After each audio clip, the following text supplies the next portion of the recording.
नमस्कार. बनाळी तालुका जत जिल्हा सांगली येथे आपण प्राध्यापक काशीराम जाधव सर यांच्या कलिंगड प्लॉटवर उभा आहोत.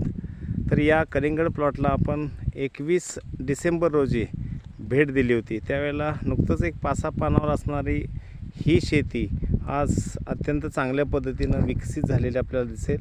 आता जर आपण बघितलं तर काही ठिकाणी कलिंगड सेट झालं आहे. कलिंगड आपल्याला आता बघायला मिळेल. तर हे कलिंगड आहे.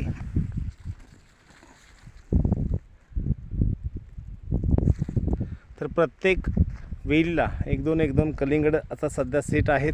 आपण प्राध्यापक काशीराम जाधव सरांना त्यांच्या या शेतीचा सक्सेस स्टोरी काय आहे जाणून घेणार आहोत. सोबत एस.आय. भाऊ सावंत, संजय सावंत देखील आहेत.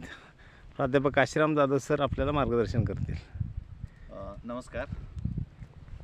आजचा हा आपण जो प्लॉट बघतोय तो सर्वसाधारणपणे 30 दिवस पूर्ण झालेले आहेत आणि सरांनी पाठीमागच्या वेळेला 21 डिसेंबरला सर्वसाधारणतः व्हिजिट केली होती. परंतु ह्या 8-10 दिवसामध्ये जो झालेला बदल आहे तो प्रत्यक्ष तुम्हाला ह्या व्हिडिओच्या माध्यमातून दिसून येईल. पाठीमागच्या वेळेला जी झाडाची लांबी होती त्यामध्ये आणि आत्ताच्या लांबीमध्ये कितीतरी फरक पडलेला तुम्हाला बघायला मिळेल. शेटिंगचा कालावधी हा अतिशय सुंदर, थंडीचा सीझन असतानासुद्धा शेटिंग अगदी अपेक्षेपेक्षा चांगलं झालेलं आहे. कारण आम्ही गेली 8-10 वर्षे या पिकाची लागवड करतो आहे.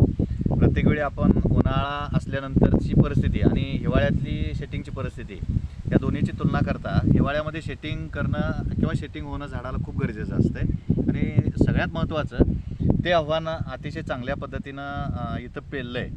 आणि विशेष करून मला सरांच्याकडून जे नेक्सस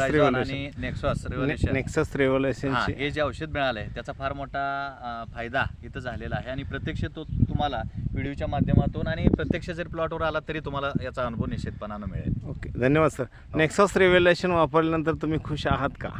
हो, 100%. आता काय असा अंदाज वाटतोय की हे प्रोडक्ट वापरल्यानंतर तुम्हाला खर्चात बचत झाल्यासारखं वगैरे काय जाणवतंय?